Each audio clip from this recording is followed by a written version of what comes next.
Murió de 35 años que recibe tratamiento prolongado con corticosteroides por un trasplante renal. Se reinterna por presentar hipertermia de 37.5 grados centígrados y cambios de conducta, sonopatía y tendencia al sueño en últimos días. En el examen físico se observa moderada rigidez de nuca. Los familiares aportan una resonancia magnética obtenida antes de su internación, donde se observa imagen hipertensa a nivel de las meninges, tanto en la concavidad como en la tienda del cerebro. La función lumbar muestra como datos relevantes líquido claro con proteínas de 80 miligramos por decilitro y 50 células por milímetros, la mayoría linfocitos. Entonces fíjense cómo se puede presentar un síndrome luminoso-cefálico, pero antes de empezar hay que hacer un recordar el electromiografía. De afuera hacia adentro tenemos el cráneo, que es un diploide, o hueso plano, con un centro pomposo. La dura no es negativa. El espacio por encima de la dura, ¿cómo se llama? El espacio epidural. O yuxtadural. ¿Qué contenido tiene?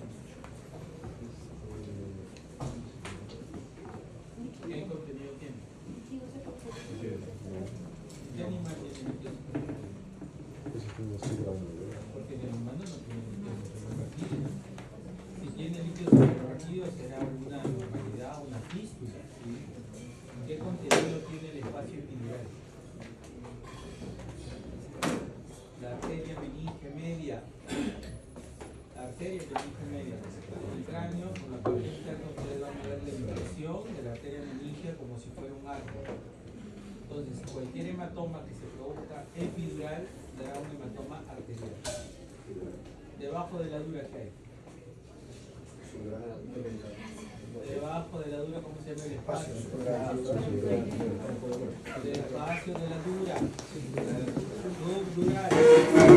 ¿Qué hay ahí adentro? No, tampoco. ¿Con qué animal? Está el espacio subdural, que es un espacio que tiene los senos venosos. Por tanto, cualquier sangrado en el espacio subdural les va a dar un hematoma venoso. Del aracnoide que hay debajo.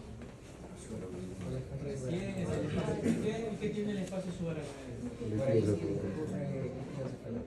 ¿Dónde se forma el líquido cefalorraquídeo? ¿Dónde el plexo escleroideo? En los ventrículos laterales. Ahí se forma el líquido cefalorraquídeo y además que tiene también un plexo, es un plexo venoso también. ¿Ve? Entonces se forma el hematoma o la hemorragia subaracnoidea. Y pegado a este está la piel madre. Ahí está. El problema es que cuando se irritan las meninges, en esta misma estructura está hasta la médula. Por tanto, si ustedes tienen un problema de meningitis, ya vamos a ver las manifestaciones clínicas. Pero no solamente se irrita las meninges, sino el cerebro que está subyacente. Ahora, pero esto tiene que ver mucho con la integridad de la barrera hematoencefálica, que vamos a saber para poder entender. La barrera hematoencefálica es como cuando hablamos de la ley de Starling. ¿Dónde se produce? Donde hay ley de Starling. ¿Qué estructura aplica la ley de Starling? Como ha dicho Frank Starling, ley de Starling.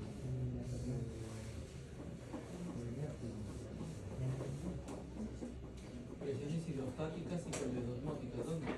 En los vasos. En los vasos. Por tanto, la barrera hematoencefálica es un cuasi similar a esta estructura.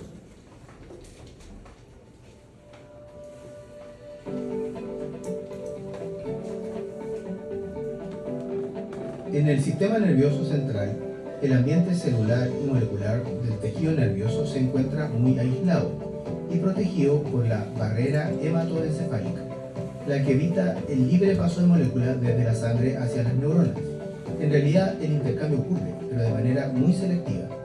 Además de las neuronas, en el tejido nervioso se encuentra una serie de células especializadas llamadas células gliales. Destacan las microglias, que se encargan de eliminar a los patógenos que logran traspasar la barrera hematoencefálica. También están los astrocitos, quienes son responsables de mantener la estructura y organización del tejido nervioso. Lo hacen a través de su resistente citoesqueleto de filamento intermedio constituido por la proteína fibrilar glial, proteína de gran resistencia que da soporte a todo el tejido. La barrera hematoencefálica está formada principalmente por las células endoteliales, que constituyen las paredes de los vasos sanguíneos. Estas células están muy unidas entre sí a través de uniones estrechas. Los otros constituyentes de la barrera son los pericitos, células que rodean los vasos e intervienen en su reparación y su control en el calibre. También están los pies de los astrocitos, que sostienen toda la estructura de la barrera y le dan resistencia y soporte a través de sus filamentos intermedios del citoesqueleto. A nivel molecular, la barrera es muy selectiva, porque las células endoteliales impiden el paso libre de moléculas por entre ellas. Estas células están muy unidas por las llamadas uniones estrechas. Las proteínas de estas uniones impiden que las moléculas de la sangre y las toxinas lleguen al tejido nervioso. Ni los anticuerpos pueden traspasar estas uniones, lo que obliga al tejido nervioso a tener su propio sistema de defensa basado en las microglias. Algunas moléculas, como la glucosa, los aminoácidos y otros nutrientes requeridos por las neuronas y por otras células del tejido nervioso, sí deben traspasar la barrera. Para ello se utilizan transportadores específicos que se encuentran en las membranas de las células que constituyen esta barrera. De esta forma, las moléculas que traspasan lo hacen a través de las células y no por entre las células.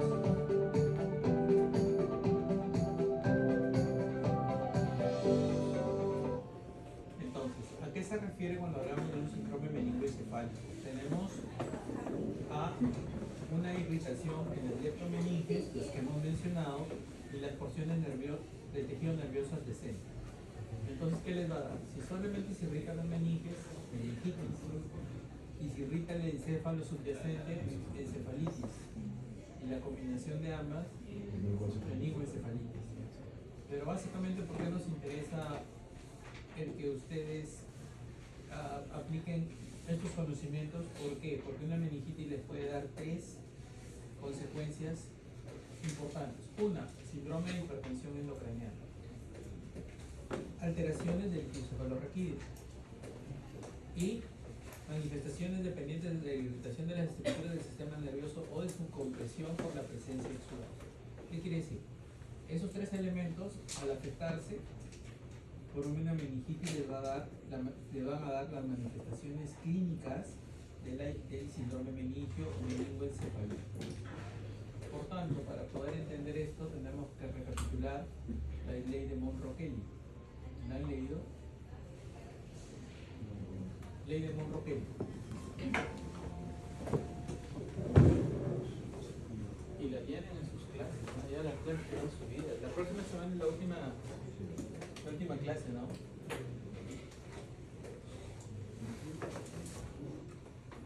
Y hay examen, creo, la próxima clase, no olvidé.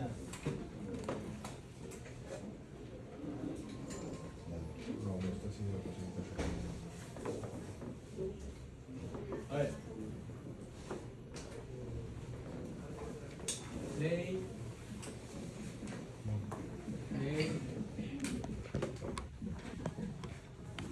Monro.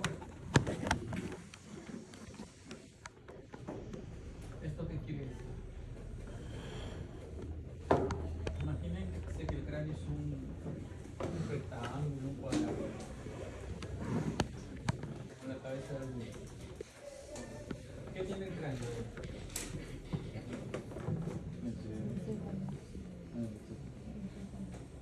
El encéfalo. ¿Qué tal esta unidad? ¿Entienden? ¿Escuchan? No lo pueden hablar, pero lo escuchan, ¿lo entienden? ¿Sí? Ya. El encéfalo.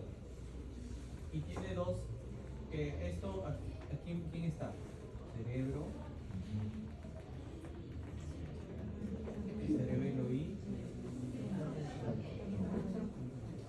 cráneo, ¿cómo está la médula?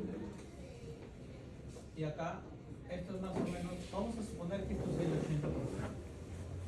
Acá, ¿quién tenemos? Sangre. Arterial y venosa, 10%. Y acá tenemos el líquido cefalorraquídeo, que es el 10%. En inglés el líquido cefalorraquídeo es cerebro spinal fluid. ¿Listo? Todo esto cuando suma el 100%. Si ustedes le toman acá una presión a este sistema, ¿cómo se llama esto? La presión intracraneal. ¿Cuánto es la normal? Menor de 20 milímetros de mercurio. ¿Ya? Normalmente es menos de 15, pero hasta 20 se puede tolerar. Hasta ahí se entendió. Todo esto existe un equilibrio completo. ¿Qué pasa cuando ustedes tienen, por decir, vamos a poner acá que tengas un hematoma, un tumor, un edema, algo que ocupe espacio? Si ustedes se rompen el brazo edematizado, ¿crece o no? ¿Tiene a dónde crecer o no? Sí, pues es deforme. Y cuando hay un hematoma, ¿dónde crece? Ahí está el problema. Entonces, ¿qué es la doctrina de Monroe-Keynes? Es la ley de la compensación entre una masa que expande. Por tanto, el encéfalo va a crecer. ¿Y a dónde crece? ¿Quién es más fácil que salga del encéfalo?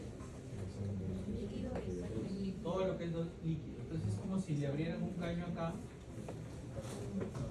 y gotea, y acá también. Por tanto, vamos a poner que las nuevas proporciones van a ser 5, 90 y 5. Ahí está el 100. Pero el paciente, esta es una ley de compensación. Entonces, cuando ustedes ponen una curva, vamos a poner acá de presión intracraneana, y acá ponemos 20, y acá ponemos la cantidad de la masa del edema. Monroe-Keynes, de repente comienza así, ¿no? Pero ya la tienes controlada. Pero una pregunta, ¿el cerebro se puede quedar sin sangre? ¿O sin líquido cefalorraquídeo? Entonces esto es una compensación temporal. ¿Y qué pasa si no le quitan esta masa, no le tratan el edema, no sé, algo, por algún motivo no le dan un tratamiento? ¿Qué va a pasar con la presión?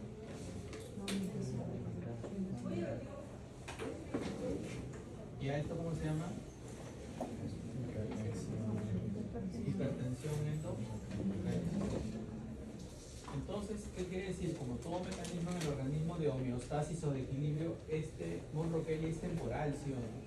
Pero se produce en todos los que tienen una masa, hematoma, edema, tumor, la meningitis que produce edema, sobre todo el edema. Entonces, pregunta. Entonces, si esto es temporal, ¿hacia dónde se va a desplazar el cerebro? ¿Cuál es el agujero más grande? De la base del cráneo. El agujero más. Entonces, imagínense acá el agujero más grande. Todo el encéfalo desplazado por la masa donde esté, por el hematoma, la masa, el sangrado, la inflamación, ¿hacia dónde se va a ir? Hacia el agujero más grande. ¿Cómo se llama cuando en un abdomen tienes la pared, los músculos que se abren y se sale el contenido? Acá también se va a llamar hernia, ¿cierto? O sea, todo el cerebro va a tratar de venirse, pero imagínense que este es el diámetro y acá está el tronco, porque es el tronco el que está acá, ¿sí o no? Y el tronco, después viene la médula. Entonces, ¿qué pasa cuando el cerebro se viene acá? ¿Qué compresión? El tronco. ¿Y qué hay en el tronco? Los núcleos de los pares craneales bajos, ¿cierto? Entonces, ¿cómo tú te das cuenta que hay hipertensión endocraniana clínicamente? Porque los pares craneales se ven afectados. Ahí está el tercer par, por eso hay midriasis, el paciente tiene alteraciones en el patrón ventilatorio, porque en el tronco que hay, en los centros de la respiración, en el bulbo respiratorio. Se afectan los pares craneales bajos, el 12, el 10, por eso es el traucardio. O sea, es por eso, el cerebro se trata de herniar. Y cuando se compresiona completamente, viene la muerte cerebral. ¿De acuerdo? La muerte cerebral, ¿qué significa? La ausencia completa de función cerebral. Por más que el corazón siga latiendo, pero ya el paciente muere en todas sus neuronas. Y así el corazón tenga latido, obviamente eso va a ser artificial por el ventilador va a ventilar, pero el corazón sigue batiendo solo. Pero en la legislación peruana, la muerte se define como parada cardíaca y o muerte encefálica. ¿Ya? Y ahí viene el acto generoso que todos ustedes, me imagino que en su DNI habrán puesto que son. Y les apuesto que el personal de salud que son estudiantes son los primeritos que no creen en la donación. No, licenciado, usted no ha puesto. No, ya puse. Ah, ya.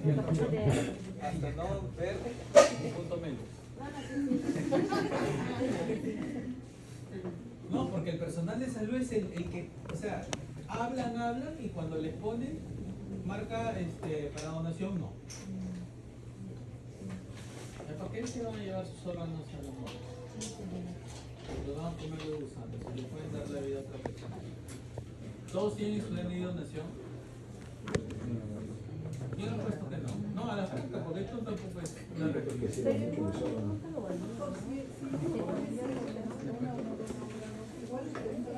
No, claro.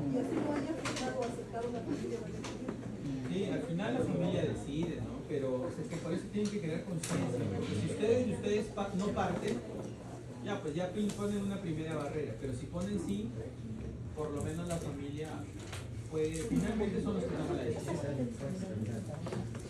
Porque ¿qué principio de la ética médica se vulnera? Doctor, en el caso de la ley de Marco Kelly, o sea, los tres componentes,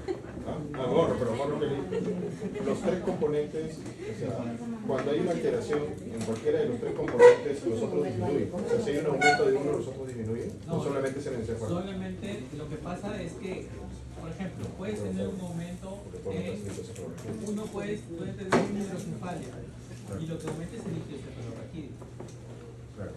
El volumen y la presión en el líquido cefalorraquídeo. Y las otras disminuyen. Entonces la sangre disminuye. Pero es más fácil que aumente el líquido cefalorraquídeo porque es más sencillo, tú le haces una punción lumbar y ya está, a que haya un hematoma o edema en el céfalo. Es más, tienes un síndrome que se llama hipertensión intracraniana benigna, que se caracteriza por tener tipo hidrocéfalo. Y ese, por más que tenga hipertensión intracraniana, no se mata, porque es de líquido cefalorraquídeo. Y mal que bien, tú tienes circulación de líquido. Entonces, pero lo que se refiere a un Roquelí es cuando hay una masa, mejor dicho, un efecto de masa en el encéfalo. Y cuando me refiero a encéfalo, es cerebro, o cerebelo, o tronco. O sea, todo lo que es sólido. No esperen necesariamente que sea solamente los hemisferios, porque mucho confunde la gente cerebro.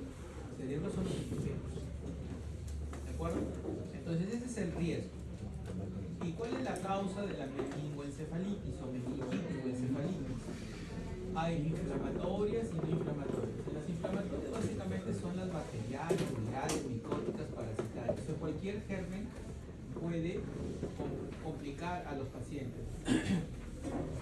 Y las no inflamatorias, por ejemplo, sin necesidad de que tengas una infección, puedes hacer una meningitis. ¿Cómo? Por ejemplo, si tienes un sangrado por una malformación congénita, sangras en el cerebro y esa irritación de las meninges ya te produce un síndrome meningio y no es infección. O puedes tener un tumor o una cisticercosis, que es bastante frecuente en el país.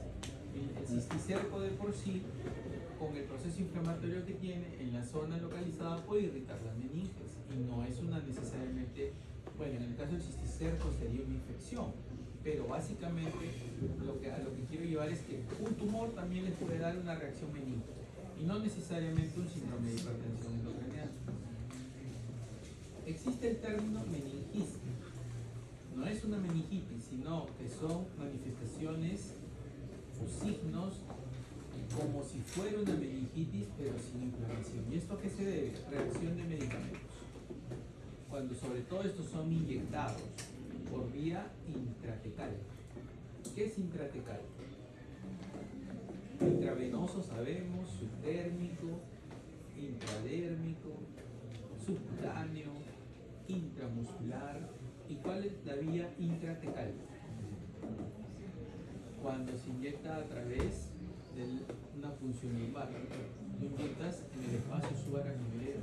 Hay medicamentos que se inyectan. ¿Y qué pasa con ese medicamento? Si bien es cierto, antes hacían mielografía, inyectaban sustancia de contraste y las pintaban en una imagen, ¿ya?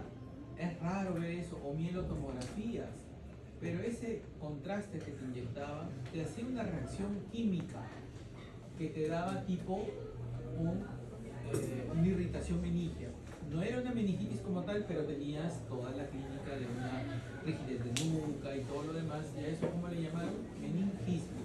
Es como el humano, tú eres humano, pero también los robots son humanoides. O sea, pretenden ser humanos, pero no lo son. Es como para hacer un parangón, meningismo y meningitis.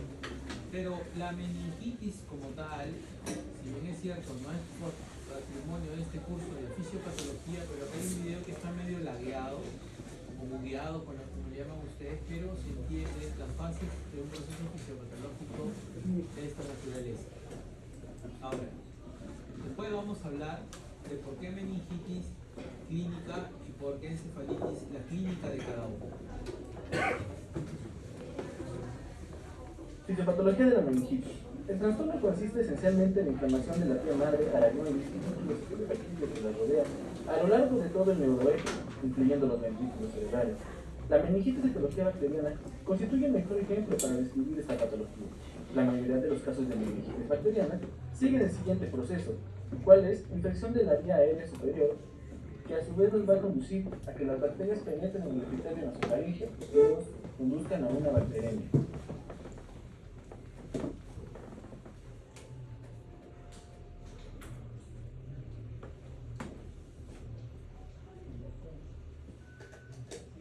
La meningitis bacteriana va precedida de la colonización de bacterias de la nasofaringe, las cuales van a llegar y van a penetrar al torrente sanguíneo y van a causar daño a la mucosa, y estas a su vez se van a multiplicar en el espacio intravascular y van a invadir la barrera hematoencefálica para después llegar a órganos subsecuentes como pulmón y corazón.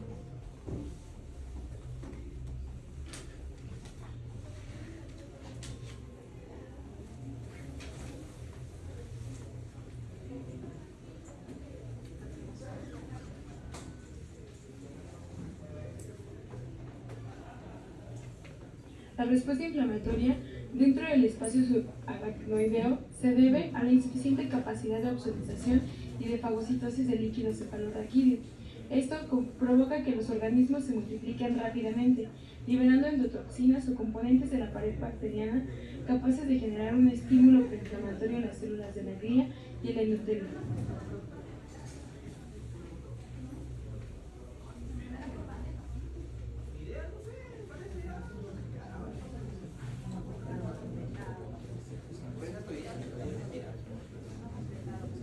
La respuesta inflamatoria genera daño al endotelio vascular cerebral, extravasación del plasma de líquido cefalorraquídeo y un edema vasogénico.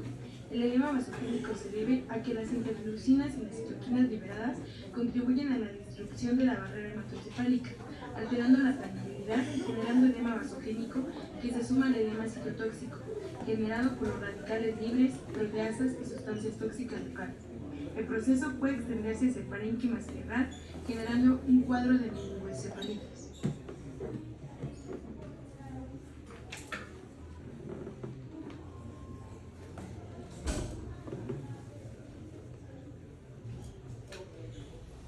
Si el proceso inflamatorio descrito no es detenido rápidamente y efectivamente, se produce una profunda alteración del metabolismo cerebral y la autorregulación del flujo sanguíneo, con edema cerebral severo caída de la perfusión cerebral y edema intersticial por alteración en el proceso de reabsorción del líquido cefalorraquídeo, generando aumento de la presión intracraneana, disminución del flujo sanguíneo cerebral y un proceso isquémico.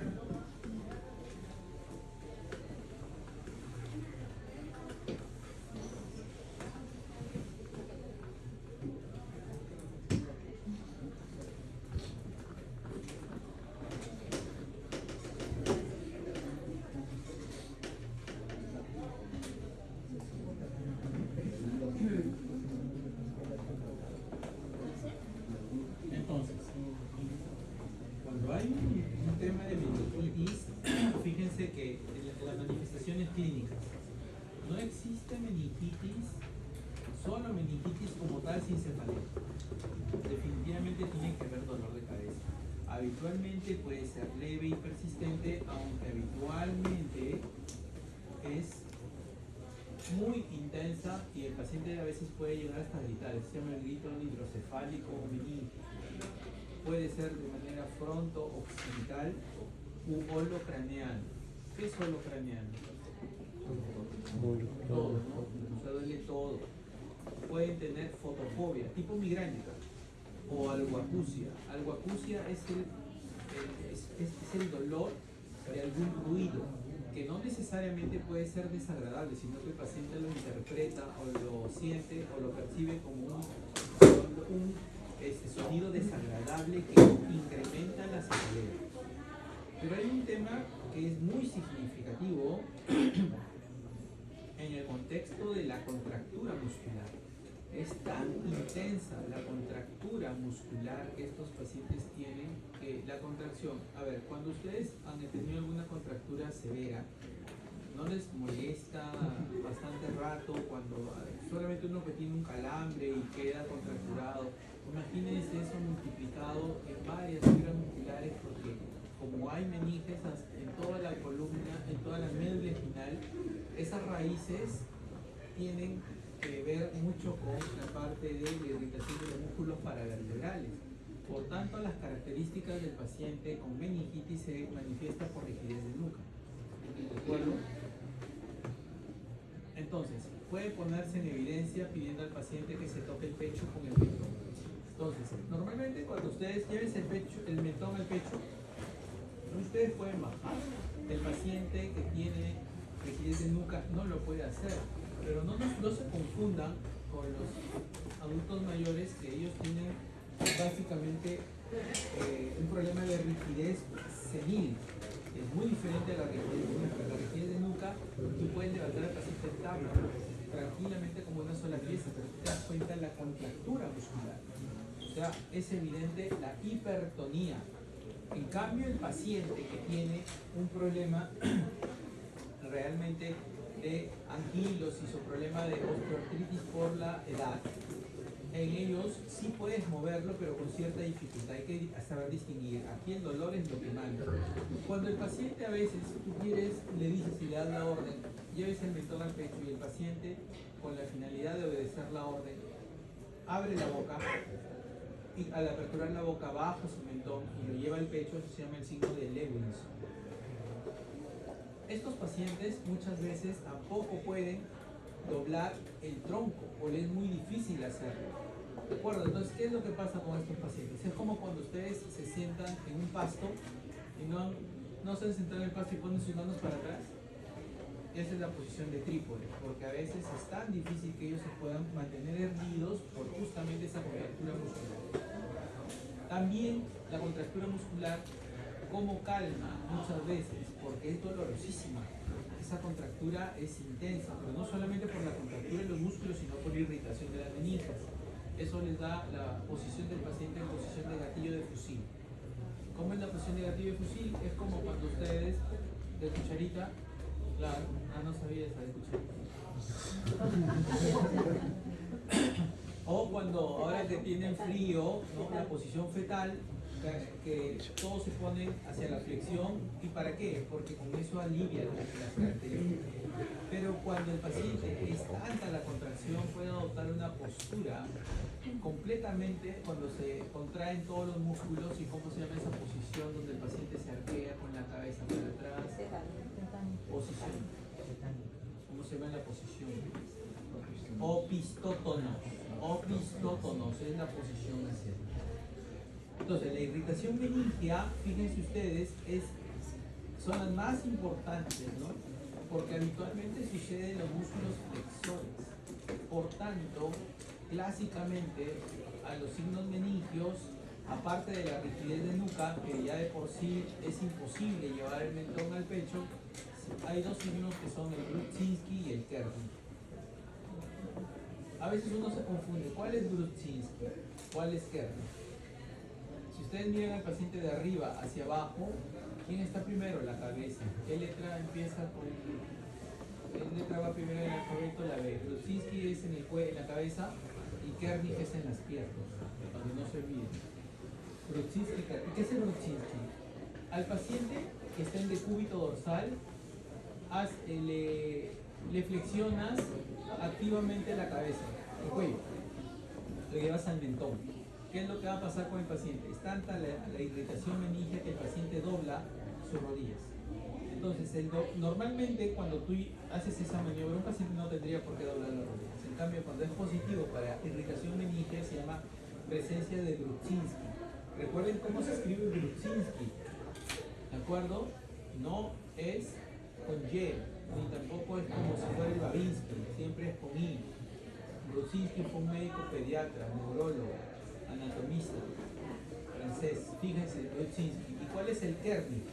El Kernig es cuando ustedes flexionan la extremidad inferior y la llevan hacia arriba, como si fueran a hacer una maniobra de la segue. ¿Qué es lo que va a pasar con el cuello? El cuello se levanta. O sea, una o de otra forma siempre va a haber flexión, sea de los miembros inferiores en el Brudzinski o sea del cuello en el Kernig. ¿Y eso qué significa? Netamente irritación meningia. Pero esto es típico de la meningitis. La irritación meningia igual contractura muscular, sobre todo de los músculos flexores. Pero hablamos del síndrome meningio. El síndrome meningio de por sí puede producir vómitos. ¿Pero qué características tiene los vómitos neurológicos? Son vómitos explosivos o sin náuseas. El paciente puede llegar a convulsionar o puede tener un fenómeno asociado al dolor que se llama hiperestesia vital. ¿Qué es la hiperestesia? Hiperestesia. Hiperestesia. ¿Qué es la hiperestesia? A ver. La hiperestesia es el aumento de la percepción del dolor. Hipoestesia es cuando tú sientes menos. Entonces, la hiperestesia, ¿qué es lo que hace? Tú rozas al paciente con algo con tu propia mano y lo que no debería causar incómodo en ellos se exacerba y es muy incómodo. Y cuando nosotros tenemos en los pacientes que se va a producir estas características, sobre todo de los problemas febriles, de los meningitis bacterianos, hay fiebre. Esa es en relación a la irritación de las meninges como tal, meningitis. Pero hemos dicho que esto también afecta ¿a quién? Al encéfalo, las encefalitis. Y cuando irrita el encéfalo, ¿cuáles son las manifestaciones clínicas? Acá van a tener básicamente alteraciones del contenido o del nivel de la conciencia. Quiere decir que el paciente puede aparentar desorientado en tiempo, espacio, persona, puede tener problemas definitivamente de pares craneales, porque ya es un compromiso del encéfalo como tal. Puede haber coma, puede haber signos oculares por problemas de los pares craneales. Entonces, el problema es del contenido de la conciencia o del nivel de la conciencia y pares craneales. A la asociación de ambos se llama la famosa meningoencefalitis. Entonces, cuando hablamos de encefalitis, hablamos del problema ya de manifestaciones estructurales u orgánicas que se caracterizan clínicamente por alguna disfunción de cualquier parte del encéfalo y o de los pares craneales, como ustedes ven ahí. Entonces, una cosa es la meningitis, otra es meningoencefalitis y la otra es encefalitis. ¿De acuerdo? ¿Cómo hacen el diagnóstico?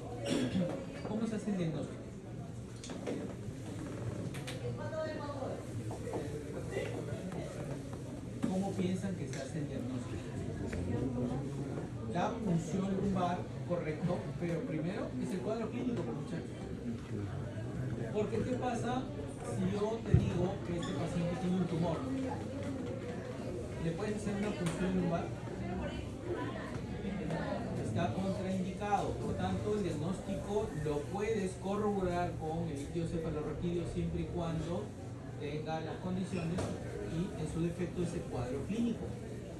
La clínica es lo que manda con el paciente, ¿no? Siempre es el cuadro clínico. Ahora, ¿cuál es el requisito previo para hacer ante un paciente con síndrome de meningitis para saber si lo contraindica hacer una punción lumbar? Tienes que pedir una imagen. ¿Cuál es la mejor imagen? Una resonancia. La resonancia es mucho mejor. Si no tienes una tomografía, bueno, sea lo uno o lo otro, con contraste o no. Graben, el contraste es para resaltar inflamación de alguna serosa. Es como la pancreatitis. ¿Le pones contraste o no? Sí. ¿A la meningitis le pones contraste? Sí. Por tanto, para saber si es que la meninge está inflamada. Ahora, si encuentras un tumor grande, si encuentras mucho edema, está contraindicado hacer punción lumbar. ¿Por qué? Porque puedes precipitar el fenómeno de la herniación. Entonces tengan mucho cuidado. Por eso les digo, el diagnóstico es más con la clínica. Si corroboras con la punción lumbar siempre que no tenga contraindicación. ¿Y para qué me sirve o qué encuentras en el líquido cefalorraquídeo? A ver, recuerden el video que acaban de ver de la barrera hematoencefálica.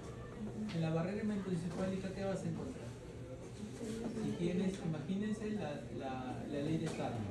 La barrera hematoencefálica significa que tus vasos están completamente indemnes. Por tanto, vas a tener proteínas en el líquido cefalorraquídeo, poquitas, de 10 a 45 nada más ahí. ¿Vas a tener células? No, si las hay, son a predominio linfocítico, pero solamente una o dos células. ¿Tu glucosa cómo va a estar?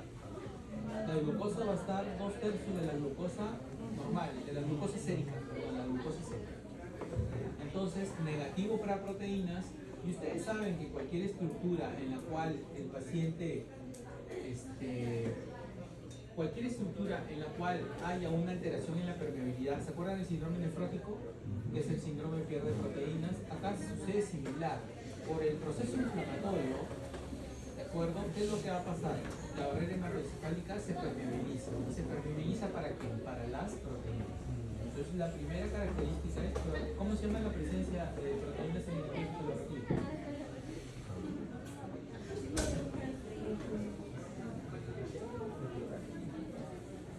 En otro salón dijeron, ¿cómo dijeron?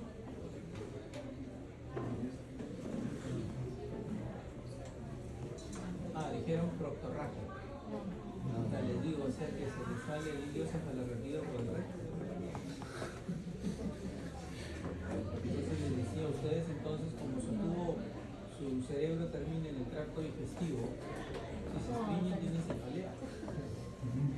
¿Cómo se llama la presencia de proteínas en el líquido cefalorraquídeo? Ya les dije, un sufijo. Proctorraquia, ya está el flaco otra vez. Proteinorraquia. Proteinorraquia. No, no lo dijiste. Proteinorraquia. Y esa es característica del paciente que tiene alteración de la barrera hematoencefálica. Miren las proteínas, ¿ven? Acá, meningitis supurada, una meningitis viral y una meningitis tuberculosa. Acá yo no necesito que se prendan esto, solamente deduzcan. Si tienes alteración de la barrera hematoencefálica, vas a tener la presencia de proteinorraquia, cualquiera que fuere la causa, bacteriana, o viral o TB. La otra, glucosa. Cuando tienes bacterias, la glucosa se consume. Mycobacteria tuberculosis es una bacteria, las bacterias también te consumen glucosa. ¿De acuerdo? Entonces tienes consumo, excepto las virales. Otra característica, las células. Si acá casi no tenías células, en cualquier proceso inflamatorio vas a tener células. En las bacterianas, de predominio polimorfo nuclear. Y en las virales y en la TB, linfocítico. de preferencia. Esto ya te hace. Además que también tienes otra cosa, ¿no? En la meningitis supurada, ¿cómo le sacas el líquido cefalorraquídeo? Nuevamente vemos su leche que sale así, queda lechosa. Las meningitis virales no producen mucho cambio y las tuberculosas, esa le sale como media como nata, ¿no? Como costelitas, como un detritus que tiene, pero no por el proceso inflamatorio. ¿Ok? Entonces, yo necesito solamente que deduzca cuando hay alteración de alguna barrera, se escapan las proteínas, ya proteinorraquia. Vas a tener presencia de células de predominio, ya va a depender, pero si es bacteriano neto, leucocitos polimórficos. Y la glucosa se consume, por la bacteria consume glucosa, por eso es que vas a encontrar disminución de glucosa en líquido cefalorraquídeo que se llama. ¿Cuál es el término técnico que define la baja glucosa en líquido cefalorraquídeo?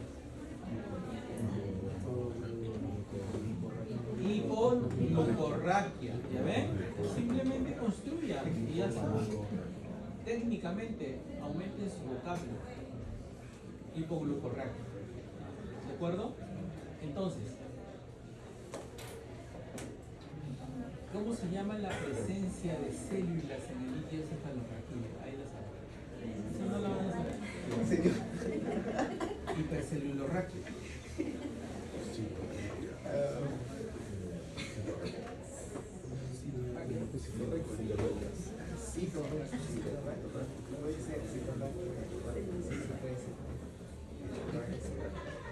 Autorraquia.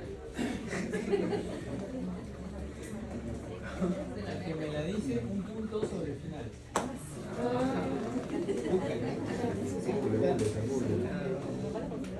Ni ChatGPT les va a ayudar. Pleiocitosis. Pleiocitosis. La pleiocitosis es la presencia, sobre todo de leucocitos en el fluido corporal, pero más se define para líquidos cefalorraquídeos. Pleiocitosis.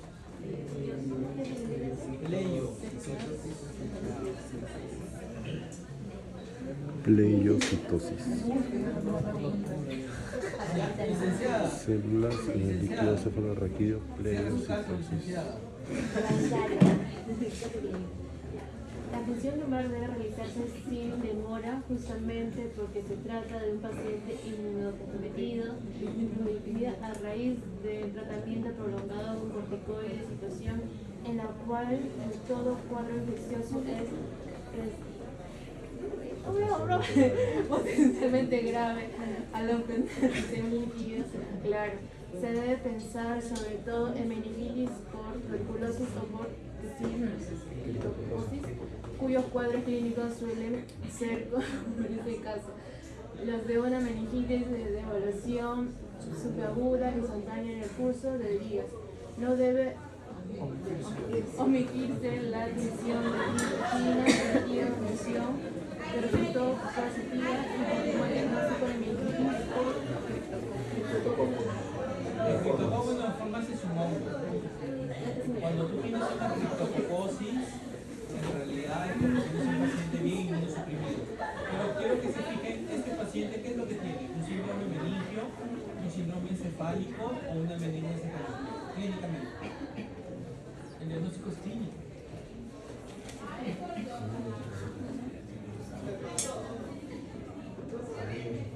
A ver.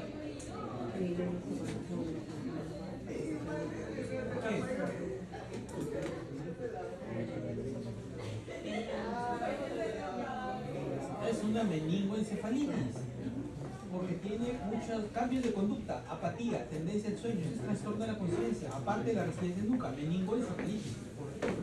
¿Ven?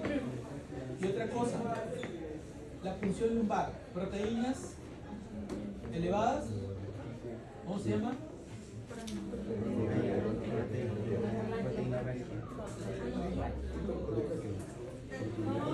Hiperproteinorraquia. Célula 50. ¿Cuántas debe haber? ¿Hasta 2? ¿Cómo se llama eso? No nos pidieron las 10, pero de todas maneras. Pleiocitosis, el predominio linfocítico. Si es linfocítico, tiene dos alternativas: o es TB o es viral. En el contexto de este paciente trasplantado, inmunosuprimido, con uso de corticoides, cualquiera de las dos. Pero aparte busquen hongos. Entonces ya saben, jóvenes, la triada clásica, fiebre, rigidez de nuca y deterioro de conciencia, hasta no demostrar lo contrario, va con una meningitis. Así que por favor, nunca subestimen. O puede ser fiebre y cefalea. ¿Y qué piensan? Meningitis, fiebre y trastorno de conciencia. Cuando te dije, yo te prometo que yo No solo medicina. Los mismos chucheros algunos, ¿no?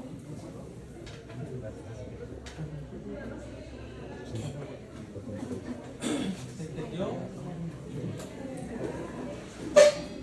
Ahora, vamos a ahondar un poquito más en la raticentesis. ¿Está bien dicho? ¿Está bien dicho? Raquicentesis. ¿Está bien dicho o no? ¿O es punción lumbar? ¿Ah?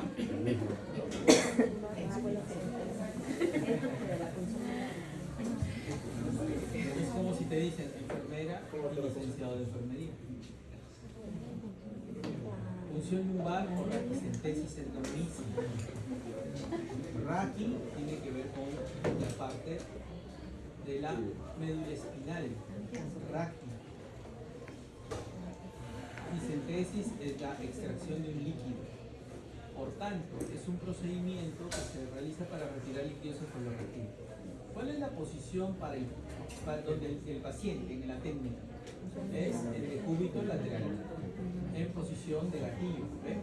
Así como está, como dijo su compañera, en posición de cucharita. Cucharita.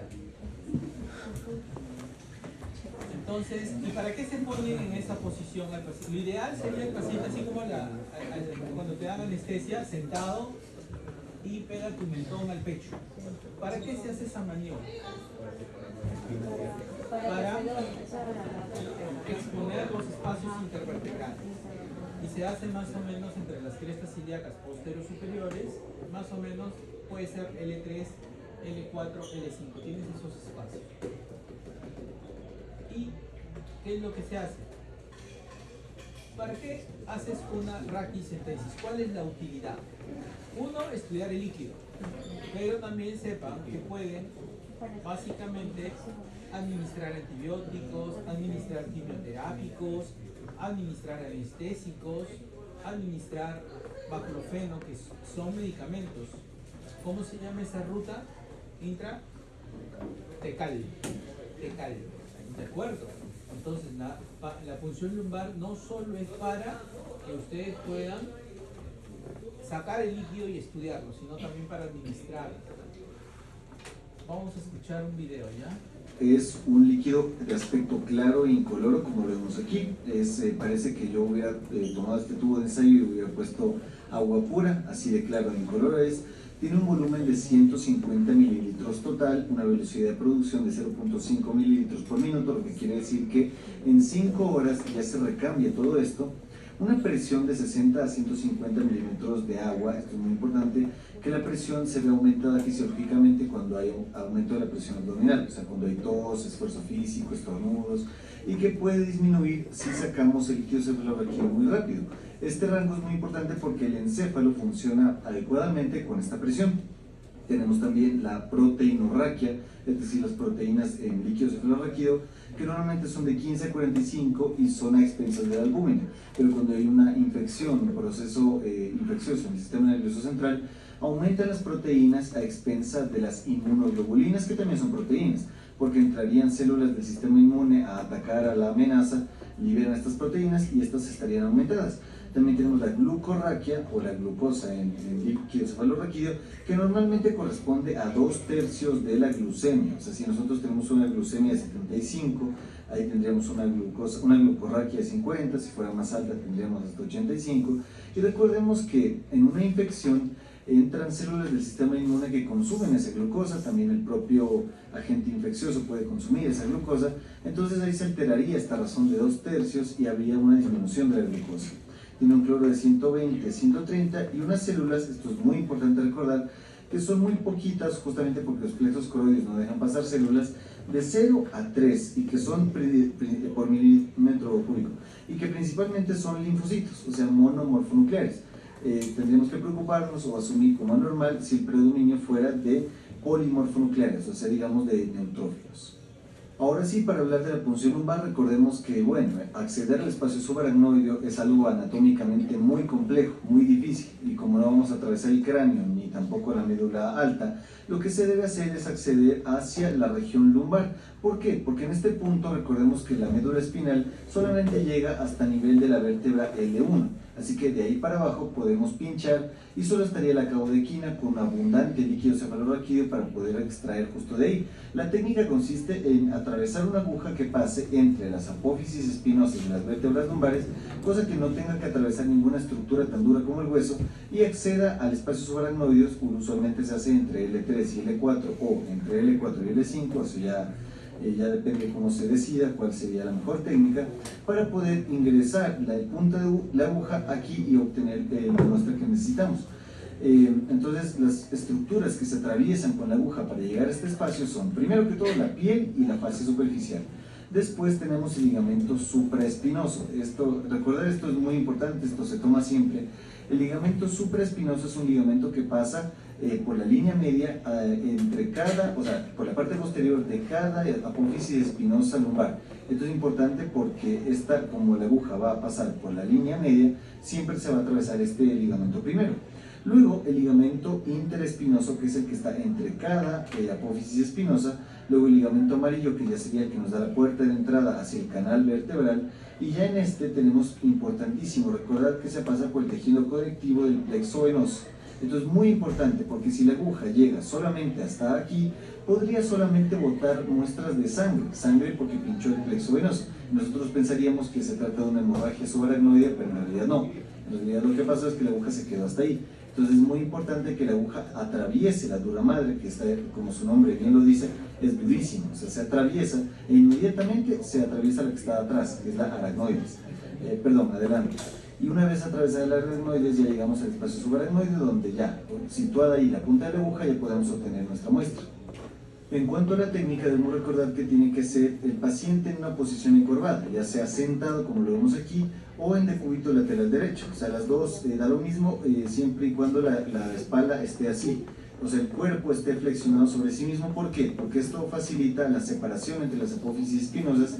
Si el paciente se incorporara, se pusiera recta, la posición erecta, ahí las apófisis espinosas, el espacio se reduciría. Eso dificultaría bastante el paso de la aguja, entonces por eso siempre se prefiere esto, y que el paciente mantenga esta posición durante toda la extracción. O sea, siempre explicar al paciente que esto le va a doler, es bastante molesto, pero que tiene que hacerlo bien para que pueda hacerse correctamente el procedimiento.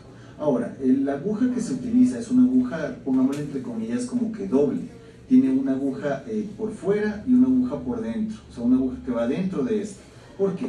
Una aguja que va dentro es la aguja dura, la que está que tiene dos funciones: atravesar los tejidos duros, que ya habíamos mencionado que igual siguen siendo duros, no tanto como el hueso, pero igual son duros, y sobre todo que no se quede parte de este tejido dentro de la aguja que va a extraer el líquido, ¿sí? Para que no se tape y no tengamos que pinchar otra vez. Entonces lo que ocurre es, se pincha, o sea, se ingresa la aguja y después se retira la que estaba perforando, cosa que quede esta con el huequito para que por aquí ingrese el líquido cefalorraquídeo y comience a gotear, como lo vamos a ver aquí. Se deja puesta la aguja, se pone el tubo y vamos a esperar gota por gota. Usualmente se espera que goteen de unas 30 a 60 gotas por tubo. Usualmente se recogen 2 tubos, ya depende de lo que se quiera estudiar, pero importantísimo se hace esto: se deja la aguja puesta y que normalmente por presión, usualmente le haces al paciente que converse un poco, que igual, sin moverse de su posición, para que comiencen a caer las gotas sobre el tubo. Y me dirás, ¿y por qué no se hace lo de la sangre? Que normalmente tú haces una flebotomía y extraes la sangre de lo que necesites en ese momento. No, porque recordemos que la presión del líquido cefalorraquídeo, mantenerla en valores normales es muy importante. Si tú extraes el líquido cefalorraquídeo de las malas, generarías una caída de la presión súbita que afectaría al tejido encefálico. Entonces, por eso se espera que caiga gota por gota hasta llenar lo que necesitemos. Ahora, ¿qué te pudiste dar cuenta de esta foto de acá? Que mira, el líquido habíamos dicho que era claro e incoloro, pero aquí está goteando un poquito con un tinte rojo, con un tinte hemático. Esto quiere decir una hemorragia subaracnoidea aguda, lo más probable porque la sangre sigue roja. Y siempre es importante recordar una cosa: cuando el líquido cefalorraquídeo no cambia su aspecto, o sea, sigue siendo claro, pero se vuelve amarillo, lo que se conoce como líquido cefalorraquídeo santocrónico, eso quiere decir un sangrado viejo. ¿Por qué? Porque la hemoglobina, que normalmente es roja, ya se transformó, o sea, ya pasó suficiente tiempo para que se transforme en bilirrubina y haga colorear de amarillo el líquido cefalorraquídeo. Eso no hay que confundirlo, en cambio, por cuando el líquido cefalorraquídeo se pone turbio. El aspecto turbio, en cambio, el aspecto purulento, eso ya da más indicio a que se trata de una infección más que de un sangrado. Ahora veamos el análisis citoquímico del líquido cefalorraquídeo. Se le llama citoquímico porque se estudia el citológico y el químico. Entonces, primero, tomamos el tubo y a simple vista lo que se puede ver son las características físicas, es decir, el aspecto y color, que ya habíamos comentado un poco sobre esto ahorita. En el citológico se toma del sedimento y el químico del sobrenadante. ¿Qué quiere decir? Como en la parte baja del tubo se aposa lo de mayor peso molecular, aquí vamos a ver a las células. En cambio, en la parte de arriba del tubo vamos a ver la parte química. Entonces, en el citológico, que es el estudio celular, vamos a hacer un conteo de las células, a ver cuántas hay. Vamos a hacer tinciones, principalmente la tinción de Gram para ver si hay bacterias. Si es que estoy pensando en una meningitis tuberculosa, puedo pedir una tinción de Ciel-Nielsen para ser un poco más específico. Y vamos a hacer la tinción de Wright-Giemsa para la fórmula diferencial, para saber si es que las células que están ahí del sistema inmune son o polimorfonucleares o monomorfonucleares. Esto es muy importante, ya vamos a ver para qué, para el diagnóstico diferencial. También tenemos el análisis químico, en el cual vamos a ver la glucorraquia, recordemos 2/3 de la glucemia, eso ya lo comenté, y la proteinorraquia, los valores normales de 15 a 45. Ahora vamos a ver esta tabla que les puse de cada parámetro, o mejor dicho, cada tipo de líquido cefalorraquídeo, como se lo puede ver, con cada aspecto por separado.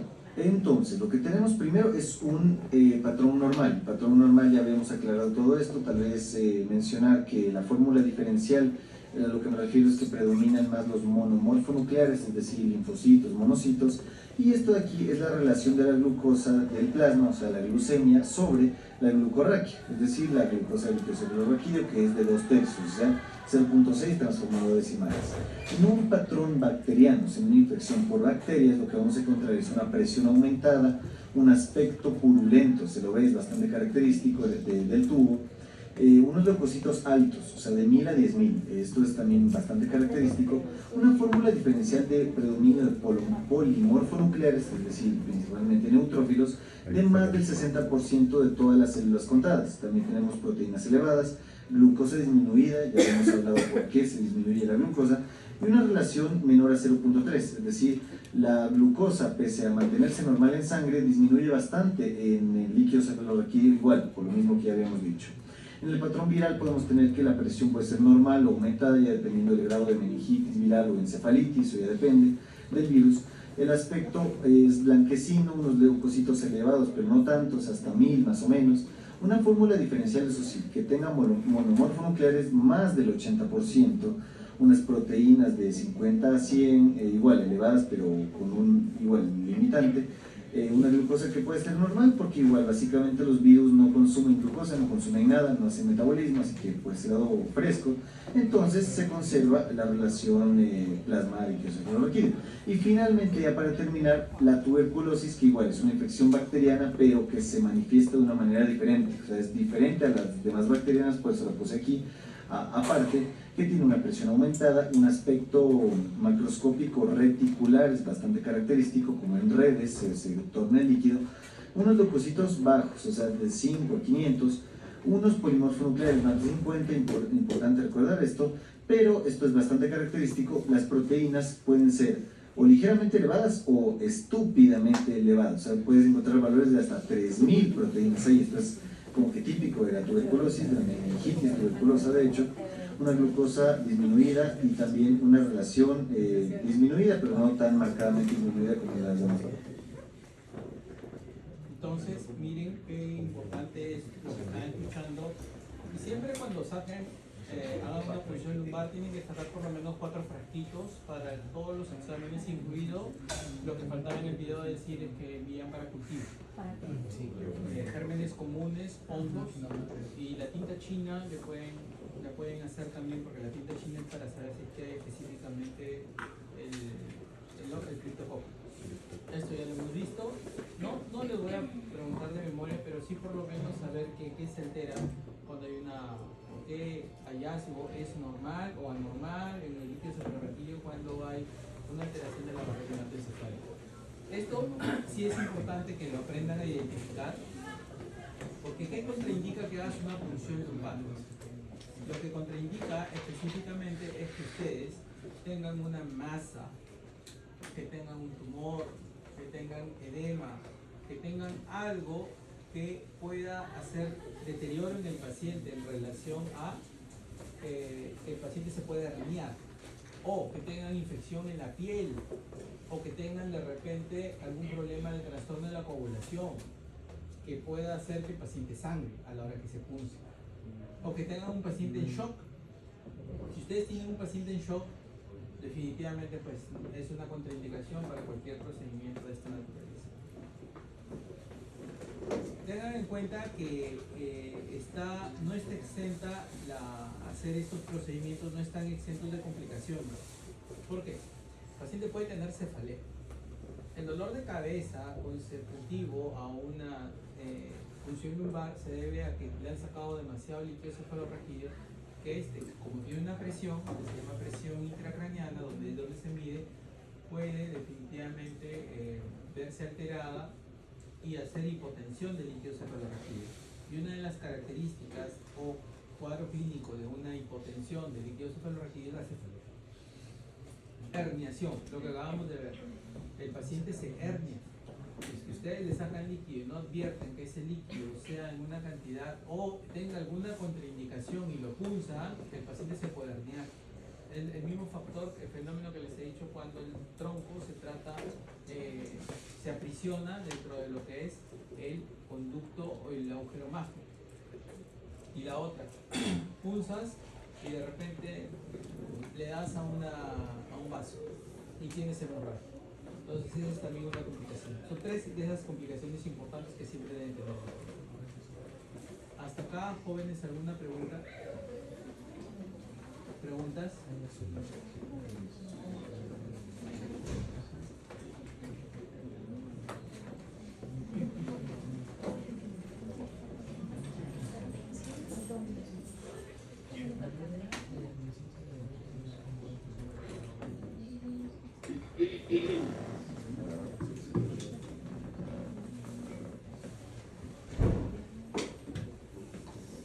Y vamos a ver ahora la siguiente lección que tiene que ver en relación a la hipertensión endocraniana. Ya hemos adelantado un poquito la doctrina de Monroe. Entonces, si ustedes se fracturan el antebrazo, ¿el edema duele o no? Entonces, imagínense si tienen hipertensión endocraniana, ¿qué van a tener como una manifestación? Cefalea. Entonces vamos con un caso. Tito de 30 años con diagnóstico de infección por HIV desde hace 5 años, presenta en las últimas 72 horas cefalea, fiebre, tendencia al sueño y deterioro progresivo del sensorio, por lo cual se interna. El examen físico no muestra signos de foco neurológico, pero existe leve edema de papila bilateral.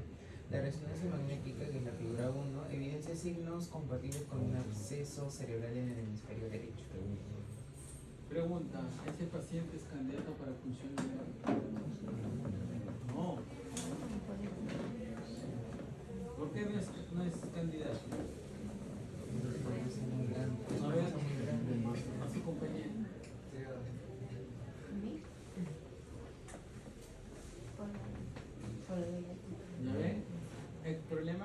distraídos en clase, que yo les he dictado las contraindicaciones, pero están en sus celulares. Porque tiene un efecto de masa.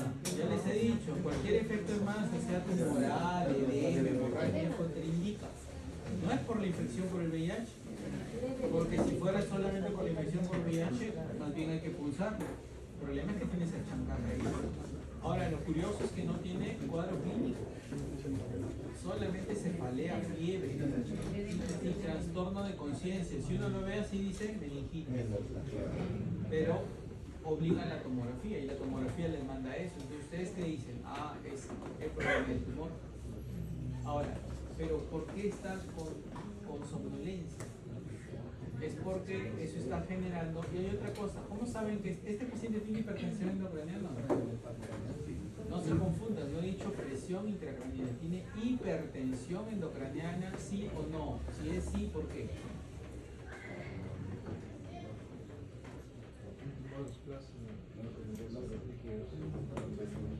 Estás hipotetizando, estás siendo teórico. Dime, es como si yo te digo, ¿eres hipertenso? Sí o no. ¿Cómo sabes que eres hipertenso? Porque te tomo la presión. Acá, ¿cómo sabes que tienes hipertensión endocraniana?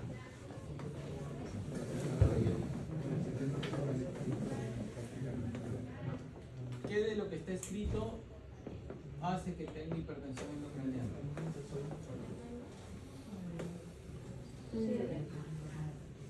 O sea, toda fiebre es hipertensión endocraniana. Toda cefalea es hipertensión endocraniana. El VIH es hipertensión endocraniana. No les digan ni una. ¿Dónde tiene signos de foco neurológico? Y a veces el champú, el chambre le van, el chambre. Usted licenciada. Edema de papila. El edema de papila es el papiledema. ¿Y qué significa que un paciente tenga edema de papila? Eso significa que el paciente tiene hipertensión endocraniana. Se ha edematizado la papila. ¿Y la papila parte de qué estructura es? ¿De quién? La papila. De la vista. Dios mío, ¿cómo? Eso yo le pregunto al vigilante y al vigilante le digo, edema de papila, ¿en qué estructura está, señor vigilante? En la vista. Pero un estudiante de medicina, ¿cómo le puede decir eso? ¿Dónde queda? La papila, parte de qué estructura nerviosa es. Según lo que no me respondan, va a venir la intensidad del examen la próxima semana. ¿No qué? ¿Cómo que no vale?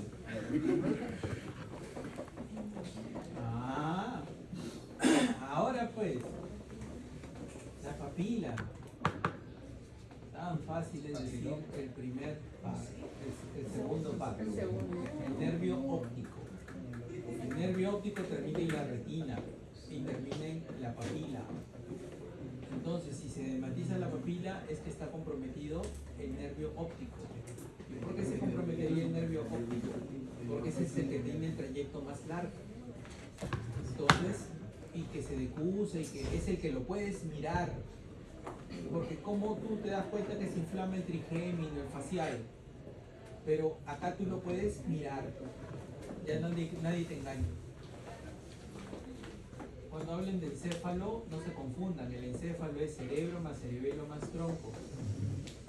¿Con qué se comunica con el encéfalo y el tronco? Flaco, la próxima te vas a... ¿Qué comunica el encéfalo con el tronco? Hablamos la semana pasada. Yo sé que has perdido Perú, pero ya supérelo ya. Si acaso tenían que eran tan optimistas, mejor están escuchando su clase. todavía, ya, si les digo esta ya es una recontrapista ya. Encima, para variar, como siempre, todo lo bueno y lo malo tiene nombre de mujer. ¿No? Es como, qué es el fenómeno de la naturaleza más destructivo del mundo? Los huracanes. Todos los nombres de huracán tienen nombre de mujer. Nicole. Fatal. Nicole, ¿qué? Encima es malo, le soplan mal, ¿cómo no le quedar mal? Nicole.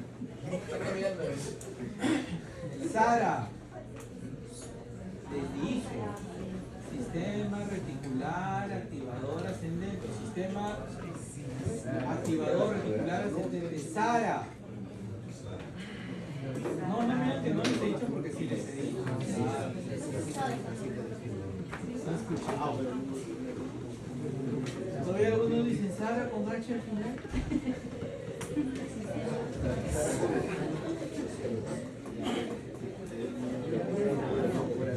A ver, el metabolismo cerebral y la perfusión. ¿Han tomado Tampico? ¿Tomado Tampico? No. ¿Con canú? ¿Con ron? ¿Con pisco? Con boca.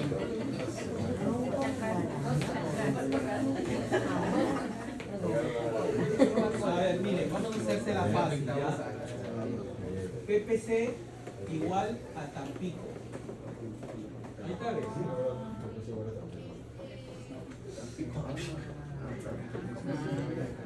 La presión de perfusión cerebral es igual a la presión arterial media menos la presión intracraneal. Es una fórmula matemática. Si la PIC aumenta, ¿qué tiene que pasar con la PAM para que la PPC se mantenga? Aunque ustedes se lo jalaron en el colegio. Aumentar. Y este aumenta, este baja.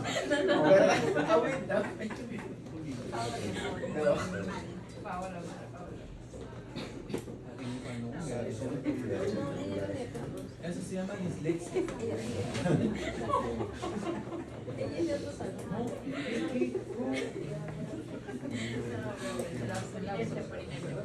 A ver, para que mantengan la presión de perfusión cerebral. ¿Qué es la presión de perfusión cerebral? Es la presión que tiene el encéfalo para que pueda haber flujo sanguíneo. O sea que ustedes, cuando me los voy a jalar la próxima semana, su pic va a estar en 20, en el borde de lo normal. ¿Se van a hipotensar, seguro? Claro que se van a dormir. Claro que tiene que aumentar en la PAM. PAM menos PIC igual PPC. Entonces, tiene que ver esto con qué? Con el gráfico de Monroe-Hill. Pero esto, por eso es que el paciente con hipertensión endocraniana hace hipertensión arterial. ¿Por qué hace la hipertensión arterial? Porque es un mecanismo de compensación, ¿no? Por supuesto que sí. Entonces, todo paciente que tiene hipertensión endocraniana por un traumatismo encefalocraniano que hace hipertensión siendo joven, ¿se le debe bajar la presión? Hay que tratarle la presión arterial elevada. Nunca se les ocurre hacer esa burrada. Porque ha pasado, ¿ah? Y van a estar así como los que dijeron, si le bajo la presión con los fármacos y esto está elevado, ¿qué va a pasar con la PPC? Se cae. Y si se cae, ¿qué hace? Se muere la neurona y no llega a flujo. Acá viene entonces lo que hemos explicado, y como ustedes me han dicho que manejan su inglés a la perfección, el video está en inglés, yo no lo voy a traducir. No, si ustedes saben inglés. Entonces, ustedes lo que tienen es la misma cajita que les he puesto, pero acá está expresada en mililitros. Pero es la misma lógica de lo que estamos conversando. In neuroanatomy and neurosurgery, the ability to maintain a well-regulated and well-protected intracranial pressure is a complex but vital process. Because of the life-threatening consequences that can occur when maintaining the balance of the intracranial pressure goes wrong, it's a key physiological concept that both medical students and junior doctors need to have a sound understanding of. And at the end of this video, that's exactly what you should have. To explain things a bit easier, let's simplify it a bit. ¿Qué dijo? Para empezar, ¿es inglés americano o inglés británico? Británico. ¿Ya ves? Entonces, ¿qué es lo que dice? En neurocirugía, en neurología, es importante para los médicos y hablar de los ingenieros también. ¿Para qué? Para que puedan entender todo lo que es el equilibrio de la regulación de la fisiología neurológica a través de esta doctrina de Monroe. ¿Y de qué consta? The skull itself is a rigid structure which contains a limited and fixed volume of space, around 1700 milliliters. Now, the contents of the cranial vault consist of three components.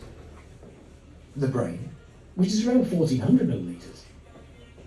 The blood, around 150 milliliters. And the cerebrospinal fluid, or the SIP. Ahí está lo que dibujamos acá, pero en mililitros, ¿no? Tiene 1700 de capacidad, 1400 es de encéfalo, 150 y 150 de líquido cefalorraquídeo y de sangre. Eso sí entendieron. Yeah, around 150 milliliters. Because of the fixed volume of the skull, these three constituents exist in a dynamic equilibrium, which helps to maintain a relatively consistent intracranial pressure. So any increase in volume in one of the three constituents will be compensated by a decrease in the volume of one of the other two. This dynamic relationship between the intracranial contents is named the Monro-Kelly doctrine, or hypothesis. ¿Vieron? El incremento de uno ocasiona la disminución de los otros, aunque la disminución del encéfalo es muy hipotética. Siempre tiende a disminuir uno de los dos. Es más frecuente que se acumule en el encéfalo. Si es en el líquido cefalorraquídeo tienes una chance, pero no hay otra forma, porque siempre el sangrado no es que va a aumentar tu flujo sanguíneo, ¿no? Sino básicamente si hay sangrado se acumula extra. Y ahí están los doctores Monroe y Kelly. Surgeon, who initially is found. Un cirujano era Kelly. Es el de la pinza Kelly. ¿La pinza? Ya, cirujano, ahora los cirujanos operan. The importance of this equilibrium in maintaining intracranial pressure becomes much more clear when we look at patients who have traumatic brain injury. So if our head injury leads to a fourth factor taking up space within the skull, for example a contusion, hematoma, or cerebral edema, then initially, in keeping with the Monroe-Kelly doctrine, will be compensated by a reduction in the volume of either CSF or venous blood, in an attempt to maintain a consistent intracranial pressure. The problem comes, however, from when the volume of this fourth factor continues to increase, as there's only so much and so far that the volumes of blood and CSF can fall to help to compensate, and eventually will reach a point of decompensation. And there'll be a significant increase in the intracranial pressure. And it's this event which leads to the dire consequences that can occur in traumatic brain injury, namely brain herniation. ¿Entendió? Es lo mismo que se ha explicado acá. Finalmente, esta masa que crece adicional es anormal, pero sacrificas.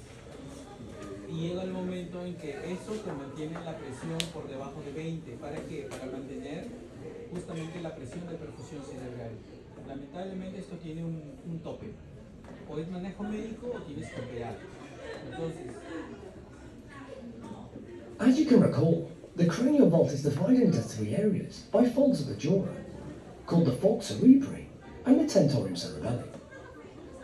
Now, once the point of decompensation has been reached and the intracranial pressure starts to rise, the extra volume being taken up by a hematoma or other pathology results in a herniation of the brain from a entonces, cuando tú tienes acá que esa ley compensa, pero la masa sigue creciendo, no le dan tratamiento, o es tan grande que a pesar del tratamiento médico, o se demoran en operarlo, el hematoma, ¿qué va a pasar? Súbitamente se dispara. Y este incremento se llama hipertensión endocraniana, pero en algún punto esto ya puede ir hacia qué, a la herniación, o sea, ya el desenlace fatal. Y cuando uno dice herniación es porque ya vamos a ver las manifestaciones de la in these three compartments. This may be in the form of a subfalcine herniation, an uncle Este es un corte coronal del encéfalo, acá está el agujero occipital y acá está el tronco encefálico. Acá les pongo un ejemplo de un hematoma. ¿Este qué hematoma será? ¿Epidural, subdural? Epidural. Radiation. Or in the worst case, with continuing increase in intracranial pressure, it can result in tonsillar inflammation, in which the cerebellar tonsils herniate through the foramen magnum, compress the brainstem, and ultimately can lead to brainstem. Brainstem es el tronco del encéfalo. ¿Y qué hay en el tronco del encéfalo? Pares craneales.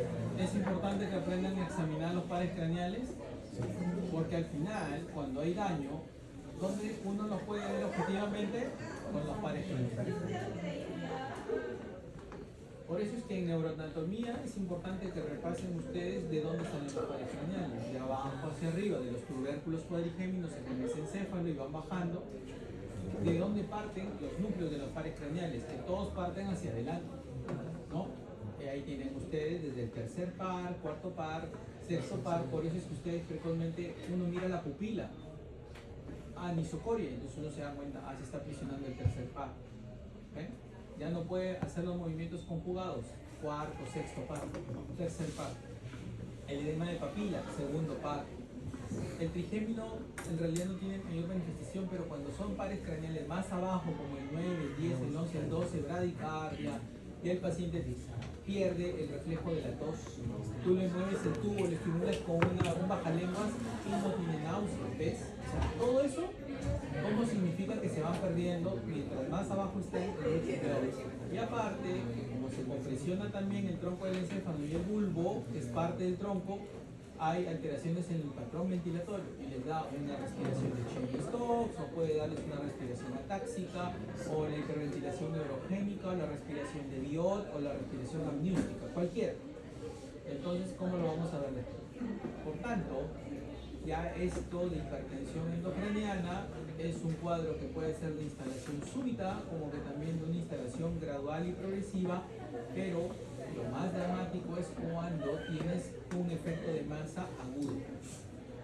Tres grandes grupos que pueden causar síndrome de hipertensión endocraniana. Primero, las lesiones expansivas. Tienes tumores, abscesos, quistes, una hemorragia, un hematoma. Segundo, obstrucción del drenaje de líquido cefalorraquídeo. Miren cómo una meningitis tranquilamente te puede producir hipertensión endocraniana, como conversamos.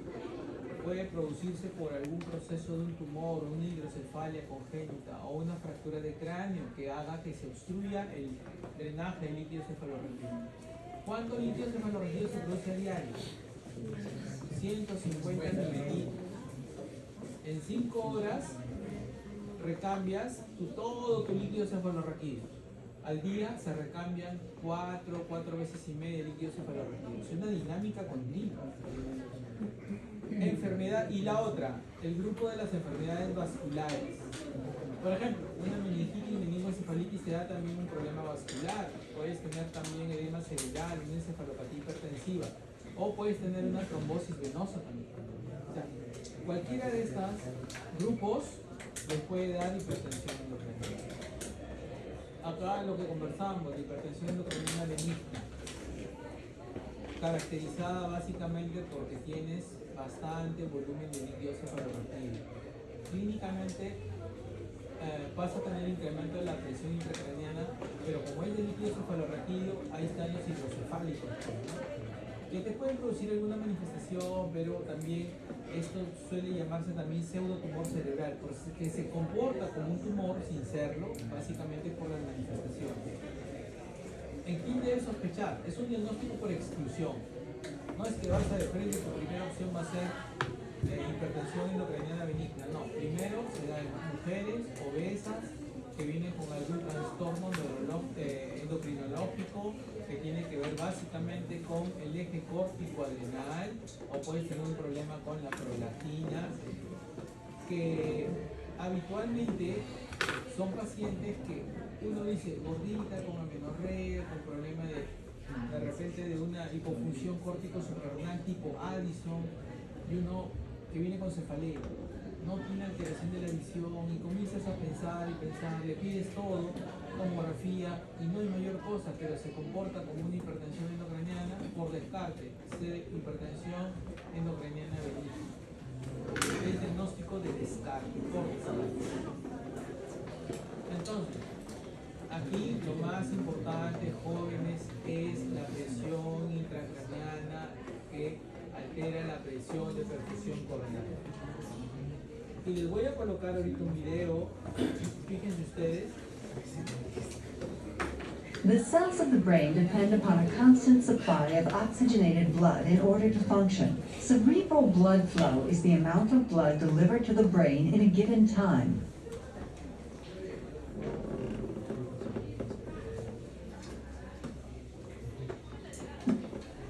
¿Qué les quiere decir? El flujo sanguíneo cerebral depende mucho de todo lo que es el metabolismo, el consumo de la célula neuronal misma en la mujer.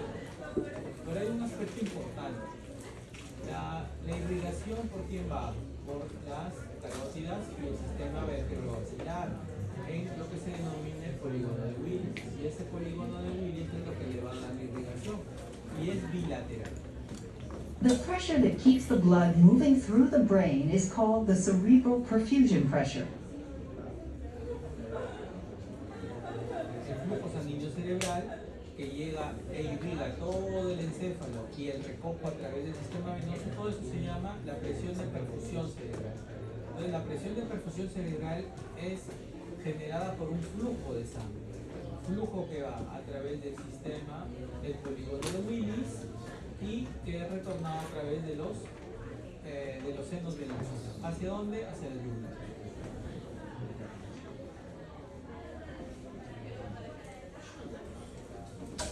Cerebral perfusion pressure is the pressure difference between the mean arterial pressure and intracranial pressure. Tampico. The cranial cavity of the skull, which is fixed in size, contains 80% brain tissue, 10% blood, and 10% cerebrospinal fluid. The normal intracranial pressure is 10 to 15 millimeters mercury, which is evenly distributed to all of the contents of the skull cavity. Cerebral autoregulation allows cerebral perfusion pressure to be maintained over a wide range of blood pressure or mean arterial pressure changes. Y ahí les dice que el Tampico puede variar, ¿no? Si tienes incrementos de la presión intracraniana, aumenta tu presión arterial media y viceversa. Por eso es dinámico, no son valores fijos.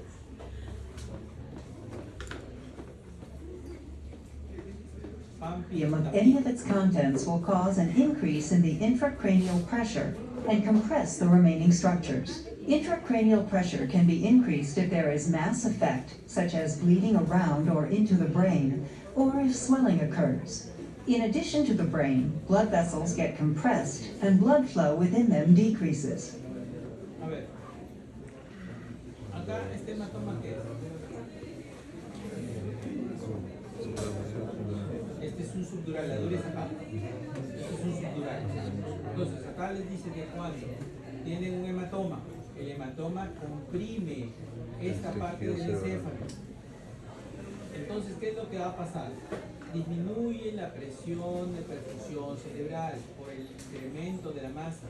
Pero no solamente es la masa, el tejido que está alrededor tiene edema.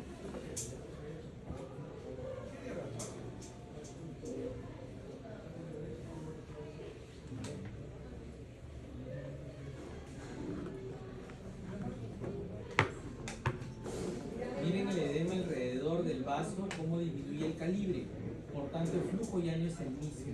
La presión de perfusión cerebral ha disminuido. This then leads to ischemia of the cells of the brain, leading to edema or swelling of the brain tissue.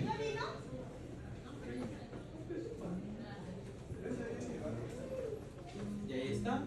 ¿Se acuerdan la ley de Monroe-Kelly que decía que cuando un contenido de sangre se mete en el encéfalo, esto es? Y el problema es que esto, aparte de que hay sangre, la sangre irrita y edematiza, y acá está en edema. Y el calibre del vaso que pasa por acá disminuye. Al disminuir, ¿qué produce? Isquemia. Y la isquemia produce más edema, o sea, todo un círculo vicioso. ¿Y esto qué genera? Aumenta la presión intracraneal. ¿Para qué? Para tratar de que haya más presión de perfusión. Perdón.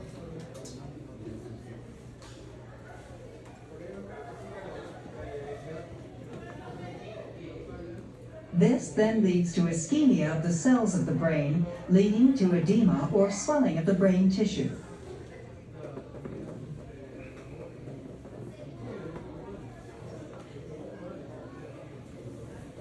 This becomes a vicious cycle of ischemia, edema, more edema, again and again until the brain cells die.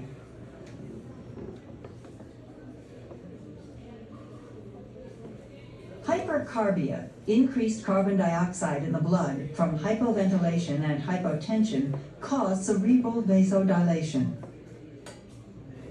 When there is cerebral vasodilation, the blood volume increases inside the skull, leading to an increase in intracranial pressure. Aquí, ¿qué es lo que quiere decir? Que cuando tienen al paciente este incremento de la presión arterial media, lo que genera es más flujo de sangre para tratar de compensar esa disminución de la presión de perfusión cerebral. El problema es que eso lo único que está haciendo es aumentar más la presión intracraneal. O sea, esto es algo temporal. Es la doctrina de Monroe, es temporal. Porque si ustedes no hacen algo por combatir el edema o porque el neurocirujano saque el hematoma, da lo mismo que nada. El tratamiento tiene un límite. La compensación tiene un límite primero. Y el tratamiento médico es un puente. Solamente es una chance. ¿Para qué? Para que terminen definitivamente de hacer algo. Además, los otros especialistas. Fusion pressure.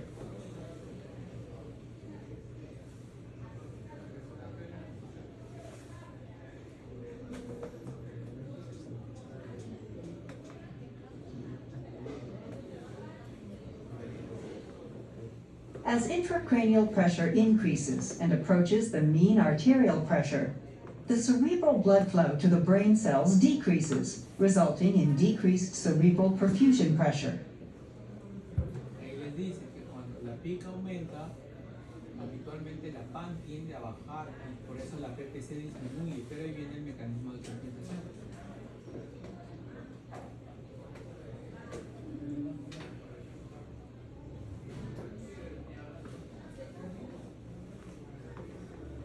As cerebral perfusion pressure decreases, compensatory mechanisms attempt to increase the cerebral blood flow.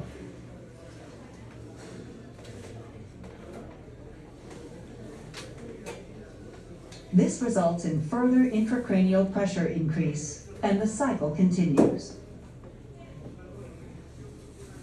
When the intracranial pressure is too high and has exceeded mean arterial pressure, blood flow to the brain stops. Cuando ya no pueden más y ese Monroe ya se venció. Entonces ya tienen la PIC más alta que la PAM, ya no hay flujo.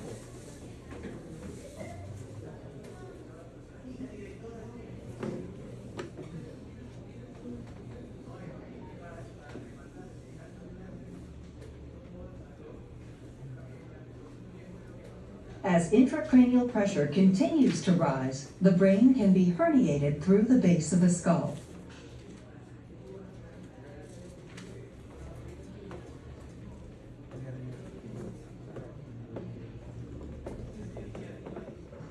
Y ahí donde viene el edema y te termina compresionando hacia la hernia. Y se produce un ciclo sin fin. Si no hay flujo, baja la presión de perfusión cerebral. Entonces ya no hay flujo, ya no hay sangre, ¿qué hay? Más isquemia, más edema, y es un ciclo sin fin. Entonces la cefalea.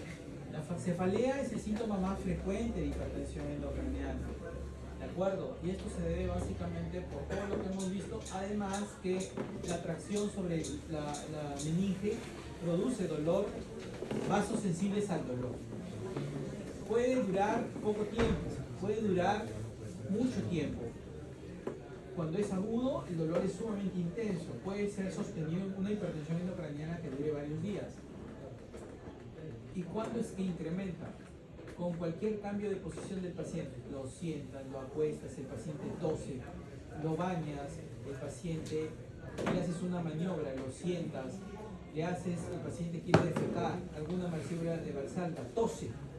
Eso genera más hipertensión endocraniana. Las maniobras de Valsalva terminan haciendo más cefalea. Entonces, La característica, ahí la tienen ustedes con la hipertensión endocraniana. ¿Pero qué caracteriza específicamente la hipertensión endocraniana? Es que el dolor no calma con analgésicos comunes, porque el dolor se debe por un efecto de masa y eso no calma con analgésicos. Es como, por ejemplo, para que puedan entender cuándo pueden tener hipertensión endocraniana, cómo duele. ¿Les ha dado soroche? ¿Les duele la cabeza? ¿Por qué les duele la cabeza? Porque hay hipoxia. Y la hipoxia, cuando es muy intensa, ¿qué genera? Edema cerebral. ¿Por qué creen que qué es el mal de altura? El soroche es edema cerebral. O sea, su cerebro se edematiza. Imagínense eso permanente. ¿Y es horrible o no? Te duele y tomas pastillas y te pasa, te tomas analgésicos y te pasa. La verdad que no. ¿Te ponen oxígeno y te pasa? Sí. ¿Vieron? Este es lo mismo, pero esto en un grado que cada vez es más intenso, más intenso, más intenso. Y obviamente, fíjense que los vómitos, como habíamos comentado, habitualmente son vómitos no precedidos de náuseas, por eso se llaman vómitos explosivos. Vómitos que son vómitos cerebrales, en chorro, en cohete, o sea, no tienen precedidos, son precedidos por náuseas. Y otra cosa también, el edema de la papila. Cuando ustedes, ¿cómo examinan el edema de papila? ¿Cómo miran el edema de la papila? En el fondo de ojo tienen que coger un pantoscopio, un oftalmoscopio y miran, dilatan la pupila y miran el edema de papila. Pero el edema de papila no es que de frente lo van a ver. ¿Cómo se ve el edema? Primero, recuerden que los calibres de las arterias y de las venas van por ahí. Pero ¿qué es lo que pasa? ¿Qué vaso es el que disminuye en calibre? La arteria. ¿Y quién se torna más rechoncha? La vena. Por tanto cambia la relación del calibre. El calibre es más rechoncho de la vena y más delgado el de la arteria. Los bordes, la papila es un disco circular, bien definido los bordes. Cuando hay papiledema, esos bordes se borran. Ya no te es fácil ver el borde, se difumina. ¿De acuerdo? Y después viene la éstasis papilar y el nervio óptico ya no solamente se borra en el borde, sino todo, se ve una mancha. Eso que ven ahí significa edema. Y es lo mismo que pasa en el cerebro. Y es la única forma objetiva de poder ver el edema. Y eso está al alcance simplemente de que hagas un buen fondo de ojo. Entonces, en sus prácticas, si es que hay oftalmoscopio y si hay algún voluntario que se deje dilatar la pupila, pueden ver el fondo de ojo. El paciente puede presentar cualquier manifestación según la localización del edema. Puede tener déficit motor, puede tener ataxia, puede tener tinnitus, dependiendo de la localización. No puedo decir que hay un signo específico, ¿ya? Va a depender de la localización, pero una cosa es tener hipertensión endocraniana y la otra cosa son signos inminentes de herniación. Cuando tú dices, cuidado, se está herniando, o sea, hipertensión endocraniana, el grado máximo es la herniación. ¿Cuándo dices tú que se va a herniar? Caída de Glasgow de 2 o más puntos. Por ejemplo, estás con Glasgow 11 y te cae a 9, a 8. Ya cayó más de 2 puntos. Entonces uno dice, ¿pero por qué tan abrupto? Puede estar herniado. Tus pupilas estaban... ¿Cómo se describen las pupilas en el examen físico?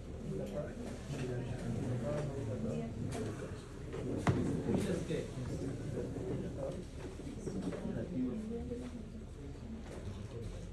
Cirla.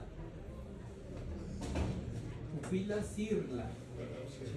Circulares, isocóricas, reactivas a la luz y a la acomodación. Cirla. Circulares, isocóricas, reactivas a la luz y a la acomodación. ¿Qué quiere decir? Tú miras las pupilas, le pones la luz, son isocóricas, reaccionan a la luz porque se contraen y que le haces, mira, y la pupila se dilata o se contrae. Eso es lo normal. Cuando tú ves que un paciente que lo habías examinado y las pupilas eran cirlas y ahora ves una pupila más grande que la otra o las dos pupilas ya no reaccionan rápido, eso es herniación inminente. Tu paciente movía las 4 extremidades y de un momento a otro hace hemiplegia o hemiparesia, también es herniación inminente. No esperen todos, basta uno. Otro paciente hace el famoso fenómeno de Cushing. ¿Cuál es el fenómeno de Cushing? Flaco, te vas a la próxima. He dicho fenómeno de Cushing, no he dicho síndrome ni enfermedad de Cushing.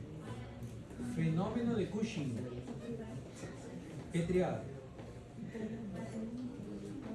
Ahí está. A ver, la PPCA que es igual a Tampico. Cuando la pica aumenta, ¿qué pasa con la PAM? Aumenta. O sea, el paciente se torna hiper por autorregulación. El que se hace hipertenso en este contexto, ¿qué va a pasar con su frecuencia cardíaca? Disminuye por excitación del parasimpático. Por tanto, hipertensión con Brady, ahí van 2 de 3. ¿Y el tercero cuál es? Como se aprisiona el bulbo, ¿qué hay en el bulbo?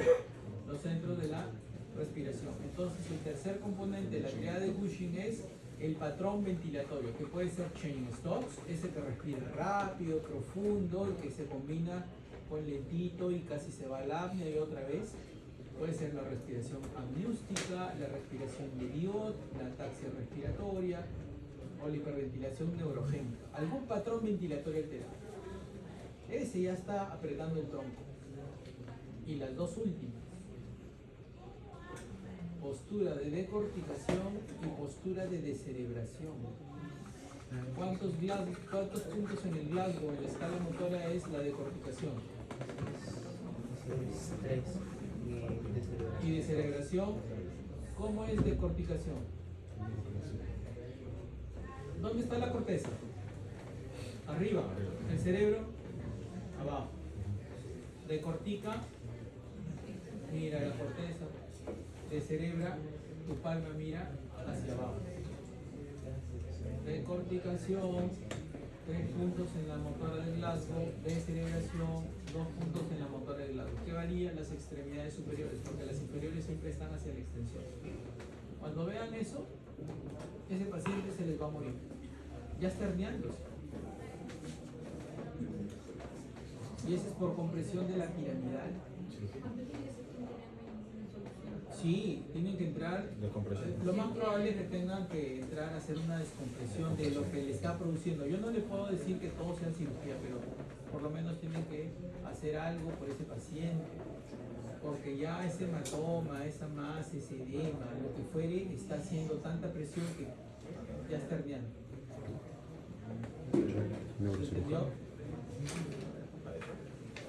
Por eso, miren qué importancia nos da el examen de los pares craneales. ¿Ah? Si ustedes saben pares craneales, ya saben fisiopatológicamente qué significa la lesión del tronco. Busquen, lo peor que puede pasar en algo neurológico es que el tronco se dañe. Se daña el tronco y cómo se manifiesta el daño a través de los pares craneales. ¿De acuerdo? Por eso es importante que todo estudiante de medicina tiene que examinar los pares craneales. ¿Ya les hicieron su práctica de pares craneales? ¿Ya? Y sobre todo, por eso es que miren, de neuroanatomía, que era bien feo para estudiar, ahora yo les digo, busquen los pares craneales. ¿De dónde están? ¿Dónde salen? ¿Qué función tienen? Punto. Y la alteración de esa función es la normalidad que van a tener que ir a buscar. ¿Hicieron su práctica con el diapasón? Ya, interesante, ¿no? Cómo se siente la conducción ósea, la conducción sensorial, ¿no? Y la hipertensión endocraniana a veces puede producir algún signo. Cuando dice foco neurológico es déficit motor, que a veces son transitorios. Pero habitualmente cuando un paciente se enclava, está 210 con 120 presión, frecuencia cardíaca 40. Y alteración del patrón ventilatorio. Habitualmente eso no lo vemos porque el paciente está intubado y está en ventilación mecánica, pero tú ves hipertensión en bradicardia. De repente ves que está descerebrando, anisocoria, y en 10 minutos más el neurocirujano está operando, no quiere operar, quiere más exámenes, como siempre haciendo la larga, y de pronto te das la vuelta, ¡plum! 70-50 y taquicardia. Ya se enclavó. Ya no tienes absolutamente nada que hacer más que esperar que fallezca. Así les gana. Por eso una lesión neuroquirúrgica o neurológica tienen que sospecharla y rápidamente darle una debida atención, porque Monro Kelly no les va a aguantar todo. Monro Kelly es temporal. Y ahí está. Miren, al final, ¿quién paga pato? Independientemente de la lesión y las hernias que puedan venir, ¿quién paga pato? El tronco. El tronco es el que se aprisiona. Obviamente, hay parte del estudio, hay que medir la presión del líquido cefalorraquídeo. Porque ¿cómo tú te das cuenta objetivamente que estás en hipertensión intracraneana? Ya, le miras el edema de la papila, pero ¿cuánto mides o cómo tú puedes medir la presión dentro del encéfalo? Una es tomar la presión en el líquido cefalorraquídeo. A la hora que le haces la punción lumbar, le mides la columna, cuánto levanta la columna de una barra de agua que puedes poner ahí. Eso se llama presión de apertura del líquido cefalorraquídeo. Y con eso tú te puedes dar cuenta, mira, está haciendo hipertensión intracraneana. Pero si tienes tremendo edema, recuerdan que la hipertensión intracraneana estaría contraindicada a hacer la punción lumbar. Solamente en sus inicios. ¿Qué contraindica realizar la punción lumbar? Edema de papila. Cualquier hematoma que crezca, infección en la zona, plaquetopenia, trastorno de coagulación, pacientes con hemorragias cerebrales severas, cirugías lumbares, también esas son todas las contraindicaciones que conversamos para hacer una punción lumbar. ¿Qué pasa, licenciada? ¿Qué refuta? Un quemado, profesor. ¿De dónde se quema? ¿De pelo? La espalda, la Claro, no puedes estar ahí. ¿Por qué? Porque, a ver, alguien dice, pero justo en L4 no está quemado. Le metes la aguja, pero no haces buena asepsia, antisepsia, nada y lo curas, y después lo terminas curando de la hipertensión o lo complicas con una meningitis. Contraindicaría. Por eso siempre la sospecha clínica. Por más que ustedes tengan resonancia y receten a diestra y siniestra resonancia, nunca la clínica va a tener que ser superada. Por eso es que estos cursos, por más que quieran la naturaleza, haya resistencia a que se desplacen y que sean reemplazados, nunca el médico va a dejar de poner la mano. ¿Saben cómo? Ustedes han visto, ¿cómo se llama el maestro de las tortugas ninja? Era una rata, creo. Ya. La rata es la clínica. Splinter. Ya, la rata es la clínica. Y las tortuguillas eran la ecografía, la resonancia, la tomografía. Los exámenes auxiliares. Y Splinter, desde chiquito los crió. Ahora, ¿cómo deben ver Splinter? Que todos estos de acá crecieron. Y al Splinter lo ven chiquito. Pero es como el maestro Yoda. Ya es o sea, tú tienes que saber, aunque sea chiquito, porque no vas a depender de estos, porque estos se pueden equivocar. ¿De qué depende que tú recetes estos o prescribas estos? Depende de lo que te están impartiendo. Y no vas a cometer el error de ser médico de exámenes auxiliares. Ese es el gran error de tu vida. Salvo que tengas una clínica, que el paciente tenga plata y que te diga, hazme de todo. Algo caerá. Pero no tiene que ser así. Por eso es que la clínica manda. La clínica es mandatoria, sino que hemos perdido eso. Todo de frente, viene el paciente, le duele la garganta, tomografía, hasta resonancia, le piden de garganta, que no existe, pero le piden igual. No tiene ni flema, se cultivo. O sea, ya es verdad que cada burrada que encontramos. Pero bueno, el conocimiento es el que manda. Cuando se vayan a su seguro me van a entender. Ahí se van a acordar hasta que terminar convencido que explicaba que la clínica, porque no tengo A la justa tienes un hemograma, una hemoglobina y esto es media orina. Punto. Eso es como eso. Ahí está, ahí te vas a acordar y desempolvar. A ver cómo era la piel, cómo se examinaba. Ah, ahí está. No, que voy a hacer un equivalente. Aquí en la posta, para que te den 0 puntos. Y cuando vayas a la residencia, ¿para qué te va a quedar hacer residencia? En gestión de salud, en Medicina interna. para manejar papeles de un paciente. ¿Me entiendes, muchachos? Medicina interna. Ahora, no, yo no estoy en contra de la simulación. El problema de la simulación es que puedes tocar, hacer en escenarios controlados, pero cuando te toca un paciente, el paciente, dependiendo del humor que tenga, te vas a encontrar aquellos que no quieren que los toques, otros que quieren que lo manusees, ahí viene el tema. Mientras más hagan, es mejor. Por eso yo siempre digo, ahorita que están viendo lo normal, me imagino que a todos sus familiares, los que viven dentro de su casa, y sus vecinos, si es que viven solos, les habrán sacado reflejos, martillo, los habrán ocultado del abdomen, me imagino. Pero no me digan que no. Pura finta, nomás estetoscopio que se lo pueda al cuello. Licenciada. Una es roja la licenciada. A usted al enamorado no importa.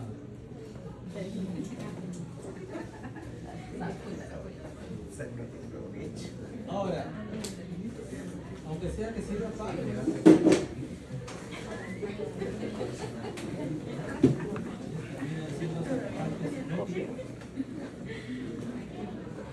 póngales algo a las chicas.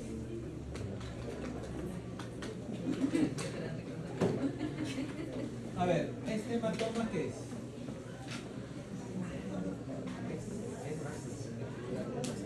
¿Epi o sub? ¿Y este?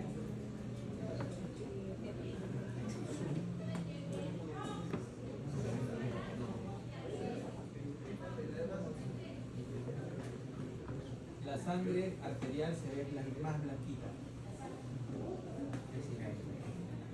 ¿Qué es este? ¿El hematoma arterial cuál es? Epi. Está bien pegadita la calota, es blanquito, arterial es una lente epidural. biconvexa. El subdural es una medialina y el sangradito es medio técnico. Pero ambos, miren, acá está el sangrado esta externo. estructura donde está el puntero, en anatomía.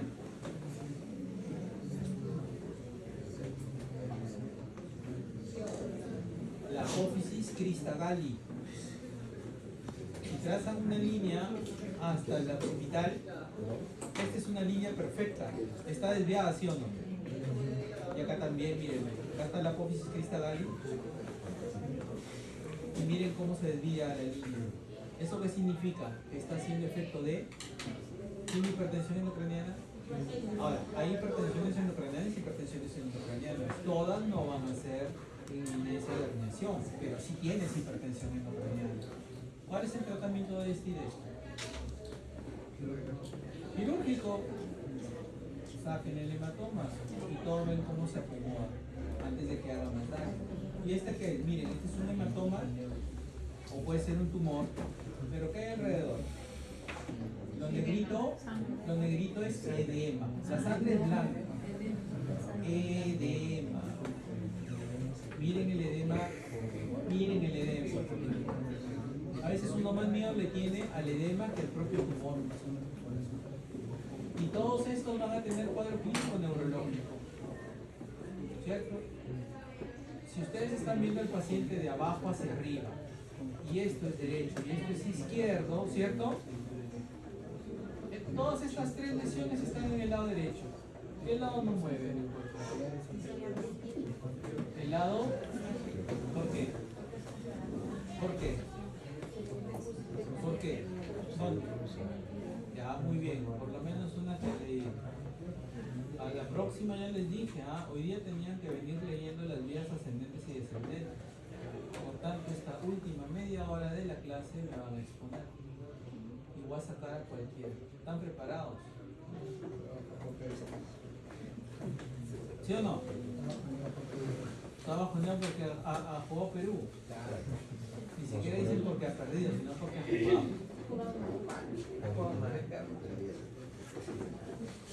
Ya, a ver tu paciente, a ver Tito. ¿Qué fue? Comentario. Los signos clínicos son suficientes para el diagnóstico de hipertensión endocraniana, por lo que se indica la internación para un estudio y tratamiento rápido del paciente. El antecedente de infección por HIV y la imagen de abscesos deben hacer pensar en toxoplasmosis cerebral. El estudio inicial debe ser neuroradiológico, ya que la función lumbar tendría mayores riesgos y menor rendimiento diagnóstico. En la patogenia del trastorno neurológico interviene la lesión cerebral y el edema perilesional agregado, cuya remisión puede contribuir a una respuesta favorable del paciente en los primeros días de tratamiento. ¿Ya ven? No todo es quirúrgico. También puede haber manejo médico del edema o algún medicamento, porque si es una toxoplasmosis es igual, hay tratamiento para la toxoplasmosis. No todo es quirúrgico, por eso les digo.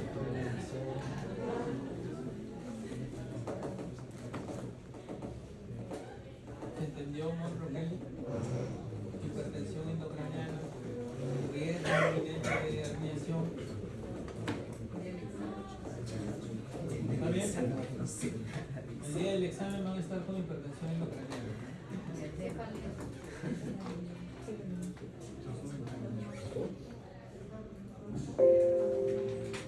¿Ya quién quieres poner primero? ¿O nos vamos?